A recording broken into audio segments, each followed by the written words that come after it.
గజం కేవలం 500 రూపాయలతో 1210 గజాల భూమి కేవలం 6 లక్షలు మాత్రమే.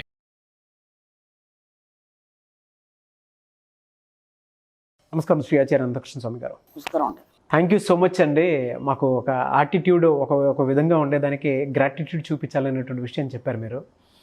తెలియకుండా నిత్యావసరాల కోసం మనం వెంపర్లాడే ప్రాసెస్లోనే అంటే అందరితోనూ అన్ని రకాలుగా కొన్ని డిస్టర్బెన్సెస్ క్రియేట్ అవుతాయి. అందులో ముఖ్యంగా రెంట్ అటువంటి వాటికి సంబంధించి ఆ ప్రీవియస్ వీడియోలో మీరు అది ఎప్పుడైతే దాన్ని కూడా పాజిటివ్గా తీసుకోవాలి కానీ నెగిటివ్గా ఎప్పుడు చూడొద్దు. తీసుకోవద్దు. దానికి మనం ఎప్పుడు పాజిటివ్ ఉండేటట్టు ఏం చెప్పాలి వాట్స్ కూడా చెప్పాము. అవును. Thank you so much for that అని చెప్పేసి చాలామంది అంటాం జరిగింది. ఈ వీడియోలో ఏం చెప్తున్నారు? ఇక్కడ విచిత్రం ఏంటంటే మన సబ్జెక్ట్లో కొన్ని రూల్స్ ఉన్నాయి, మనం క్లాస్లో చెప్తాం. దాంట్లో ఒక ముఖ్యమైన రూల్ ఏంటంటే మనం దేన్ని పట్టించుకోవద్దు. ఒకటి, ఎవరి గురించి పట్టించుకోవద్దు. సమాజం గురించి కానీ, భార్య పిల్లల గురించి కానీ, బంధువుల గురించి కానీ, మిత్రుల గురించి కానీ ఏది కూడా పట్టించుకోవద్దు. ఎందుకంటే మన డబ్బుకి అవన్నీ వర్తించవు. అవును. ఓకే, దానికి రూల్స్ రెగ్యులేషన్స్ కూడా ఏమి ఉండవు దానికి. ఓకే. రెండు, మన సబ్జెక్టులో దేవుళ్ళు పూజలు అవన్నీ లేవని చెప్పాను ఈ సబ్జెక్టులో. ఎందుకంటే ఆధ్యాత్మిక పురోగతి ధనానికి అడ్డు. అర్థమైందా? ధన పురోగతి ఆధ్యాత్మికం అడ్డు. దానికి దీనికి కంప్లీట్ ఆపోజిట్. కాబట్టి ఇవన్నిటి మనం కాదనుకున్నాం. ఎందుకు ఇక్కడ ఏమని చెప్పామంటే కేవలం బాధ్యత ఉండాలని చెప్పాము. వీటన్నిటి పట్ల బాధ్యత ఉండాలని చెప్పాము. అంటే బాధ్యత మాత్రం విస్మరించాం. ఎందుకంటే తండ్రిగా నీ బాధ్యతలేమో చేయాలి, సమాజంలో ఒక పౌరుడిగా నీ బాధ్యతలేమో చేయాలి. అంతేగాని వాటిని నువ్వు పూసుకోవద్దని చెప్పుకున్నాం మనం ఇంతకుముందు. అంటే అన్ని సమస్యలు తలదూర్చి మీ అసలు విషయాన్ని మర్చిపోవడం జరుగుతుంది. ఒకవేళ అలా చేస్తే ఏమవుతుంది? చిన్న ఎగ్జాంపుల్ చెప్తాను నేను. షూర్. మనకు తెలియకుండానే మనం అన్ని సమస్యలు తలదూరుస్తాం. ఓకే. రెండు ఏంటంటే ఆ ఎడివాడి సమస్యను మన సమస్యగా ఫీల్ అవుతాం. ఫీల్ అయినప్పుడు ఏమవుతుందంటే మన లోపల కూడా అలాంటి భావాలు వచ్చే అవకాశం ఉంటుంది, లేదా అలాంటి పరిస్థితులు మన మీద దాడి చేసే అవకాశాలు ఉంటాయి. ఒక ఇద్దరు ఫ్రెండ్స్ ఉన్నారు, చక్కని ఫ్రెండ్స్. ఓకే. ఒక మంచి పెద్ద ఫ్యాక్టరీలు పెట్టారు ఇద్దరు కూడా, బ్రహ్మాండంగా మంచి కోటీశ్వర్లు, బాగా ధనవంతులు. మంచి 2 ఫ్యాక్టరీలు పెట్టారు, చక్కగా బాగా రన్ అవుతున్నాయి. ఒక 4-5 సంవత్సరాలు బ్రహ్మాండంగా రన్ అయిన తర్వాత ఒక చిన్న ప్రాబ్లం వచ్చింది. ఫ్రెండ్ దాంట్లో చిన్న ప్రాబ్లం వచ్చింది. ఏదో రకంగా అకౌంట్స్లోనూ ఎక్కడెక్కడ తేడా వచ్చింది. తేడా రాగానే ఇప్పుడు వీళ్ళు రోజు ఏం చేస్తారంటే సాయంత్రం కాగానే ఇద్దరు కలిసి కూర్చొని కబుర్లు చెప్పుకుంటారు. ఎలా ఉంది ఫ్యాక్టరీ, ఇంకా ఎలా ఇంప్రూవ్మెంట్ చేస్తున్నావు, నువ్వు ఇంకెలా ఇంప్రూవ్మెంట్ చేస్తున్నావు, ఇంకా నీ బిజినెస్ పెంచుకోవడానికి ఇంకేమేమి చేస్తున్నావు. ఇప్పటివరకు బాగానే ఉంది, కానీ అక్కడ ప్రాబ్లం రాగానే ఇప్పుడు ఏం చర్చిస్తారు వాళ్ళు? ఏం చర్చిస్తారు? ప్రాబ్లం గురించి చర్చిస్తారా? ఎస్. ఇద్దరు కూర్చున్నారు క్యాజువల్గా, రోజు మాట్లాడేదానికంటే భిన్నంగా. అతను చెప్పాడు మా ఫ్యాక్టరీలో ఇలా అయింది అని చెప్పేసి. ఓహో, దాన్ని ఎలా అధిగమిస్తావు అని ఇతను అడిగాడు. అతను దాన్ని నేను ఆలోచిస్తున్నాను అన్నాడు. ఆలోచిస్తుంటే ఇతను ఒక ఐడియా ఇచ్చాడు అతనికి. అతను ఇదేదో బాగుందని చెప్పేసి నాకు ఒక ఐడియా వచ్చిందని ఆయన చెప్పాడు. ఇలా వాళ్ళు పంచుకుంటున్నారు. తర్వాత ఆ ప్రాబ్లం ఇంకో రకంగా క్రియేట్ అయింది. అంటే అదే కొద్దిగా పెద్దగా అయిపోయి ఇంకా కొద్దిగా ఎక్కువ మొత్తంలో ప్రాబ్లం అయింది. మళ్ళీ రోజు కలుస్తారు కదా వీళ్ళు, రోజు సాయంత్రం వీళ్ళిద్దరు కూర్చుని ఒక దగ్గర క్లబ్ అయ్యి మాట్లాడుకుంటారు వీళ్ళు. మళ్ళీ ఆ సమస్య గురించి ఇంకా మాట్లాడడం ఉన్న పొలంగా ఏమైపోయిందంటే ఒక ఫ్యాక్టరీలో కొందరు వెళ్ళిపోయినారు. మెయిన్ వర్కర్స్ ఆ మిషనరీ మీద దాని మీద చేసే వాళ్ళు ఏం చేశారంటే ఏదో తేడా వచ్చిందో లేకపోతే ఏమైందో తెలియదు, ఆ ప్రాబ్లం వల్ల వాళ్ళ మీద ఎఫెక్ట్ పడి వాళ్ళు వెళ్ళిపోయినారు.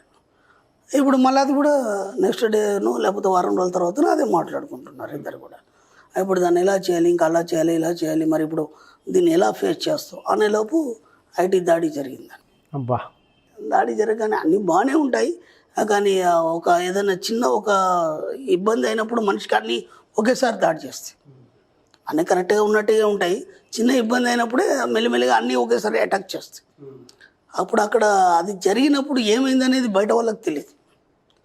అసలు విషయం ఏంటనేది వాళ్ళకి తెలుస్తుంది, బయట వాళ్ళకి తెలియదు. కానీ బయట ఏమైతే రూమర్స్ అవుతాయి, ఆ రూమర్స్ వల్ల అది ఇంకా కొలాప్స్ అయిపోయింది. ఓకే. దీన్ని రోజు వీళ్ళు చర్చించుకుంటున్నారు. చివరకు వస్తే ఒక 2-3 నెలలు అయిపోయింది. 2-3 నెలల నుంచి ఇదే చర్చించుకుంటున్నారు. వీళ్ళు ఇద్దరు ఫ్రెండ్స్ కదా, రోజు మాట్లాడుకుంటారు. ఆ 2-3 నెలల తర్వాత కంప్లీట్ కొలాప్స్ అయిపోయింది. ఫ్యాక్టరీ తీసేయడం జరిగింది. అప్పులు భారాల మీద పడిపోయినాయి. ఎందుకంటే ఆ ప్రొడక్షన్ కోసం తెచ్చినవి అవి ఉంటాయి కదా, అవన్నీ పైన పడిపోయినాయి. ఇప్పుడు అవి కోర్టు కేసులు దాకపోయినాయి. ఇప్పుడు ఇదంతా వీళ్ళంతా రోజు మాట్లాడుకుంటున్నారు. ఇప్పుడు దాన్ని ఎలా ఫేస్ చేస్తామనేది కూడా చర్చిస్తున్నారు, కానీ ఎక్కడ మార్గం దొరకట్లేదు. ఆ తర్వాత ఏం చేశాడు ఫ్రెండ్, ఎవరైతే కొలాప్స్ అయిపోయిందో ఫ్యాక్టరీ అంతా, అతను నాకు అసలు మూడు బాగాలేదు, నేను కొన్ని రోజులు మా విలేజ్కి వెళ్ళాలనుకుంటున్నాం, కొద్దిగా రిలాక్సేషన్ కోసం మా విలేజ్కి వెళ్దాం అని చెప్పేసి ఆయన విలేజ్కి వెళ్ళిపోయాడు. ఇప్పుడు ఇక్కడ ఎవరు మిగిలారు? ఒక్కడే మిగిలారు. ఒకడే రోజు కూడా ఫోన్లో మాట్లాడుకుంటున్నారు. అతను బాధపడుతూ అన్నీ చెప్తానే ఉన్నాడు. అవే మాటలు రిపీట్ ఇంకేముంటుంది.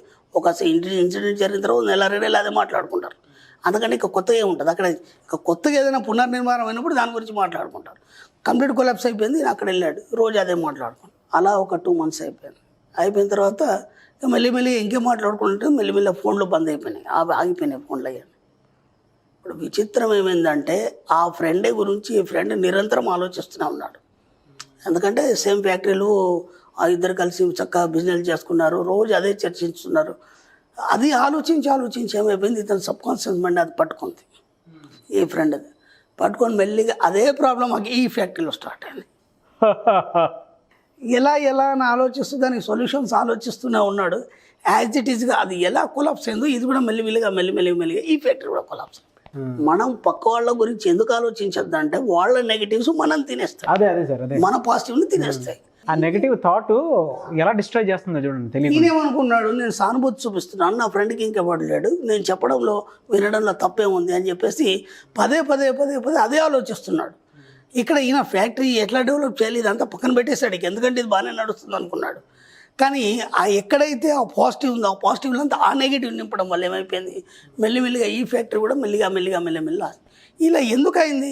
ఇతను మంచి నిపుణుడు, మంచి జ్ఞానం ఉంది, అంత బాగుంది, ఇంత బాగుంది, ఎందుకు అలా అయింది అంటే నీ సబ్ కాన్షియస్ మైండ్ ఆ నెగిటివ్ని పట్టుకుంది. నువ్వు ఎంత పాజిటివ్గా ఆలోచించినా నెగిటివ్ని పట్టుకుంది సబ్ కాన్షియస్ మైండ్.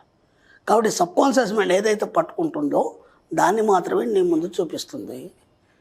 కాబట్టి ఎప్పుడు కూడా ఏటి వాళ్ళ సమస్యలు కానీ బాధలు కానీ మన సబ్జెక్ట్లో ఓన్లీ పాజిటివే. కాబట్టి అవన్నీ దేన్ని పట్టించుకోకండి. మీకేం కావాలి, మీరు ఎంత ఆనందంగా ఉండాలి, మీరు ఎంత హ్యాపీగా ఉండాలి, మీరు ఎంత సంపాదించారు, మీరు ఎంత సంపాదించాలి, దాంతో మీరు ఏం చేస్తారు, మీరు ఎంత హాయిగా ఉంటారు, ఎంత జల్సాగా ఉంటారు, ఎంత ఆరోగ్యంగా ఉంటారు, అవి మాత్రమే మాట్లాడండి. కొన్నిటికి మాత్రం బాధ్యత వహించాలి, అన్నిటికీ బాధ్యత వహించాలి. బాధ్యత అంటే ఏంది, నీతో ఆయనంత మట్టుగా చేయాలి, అక్కడ మాటలు లేదు. నేను గతంలో కూడా చెప్పాను. అప్పుడు ఒక ఫ్రెండ్ వచ్చాడు, మీకు ఏదో కొంత డబ్బు కావాలని అడిగాడు, మీతో అయితేనే చేయండి, కానీ నేను ఇస్తాను చూస్తాను మాటలు ఇవ్వకండి. ఎందుకంటే మీ దగ్గర ఒక 10 ఉన్నాయనుకోండి, ₹1 ఇస్తారు. మీ దగ్గర ఉన్నాయి ₹2, రూపాయి ఇస్తే మళ్ళీ మీ దగ్గరే ఉంటుంది, ఆ రూపాయితో మీరు ఏం చేయలేరు.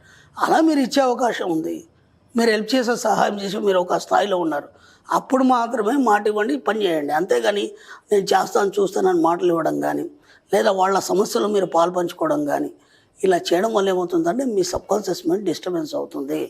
దాన్ని ఎంత వీలైతే అంత క్లీన్గా శుభ్రంగా ఉంచుకోండి. అది ఎంత క్లీన్గా శుభ్రంగా ఉంచి దాంట్లో డబ్బు సంపద ఐశ్వర్యం అనేది పెడితే అంత డబ్బు సంపద ఐశ్వర్యం అనేది మీరు సంపాదిస్తారు.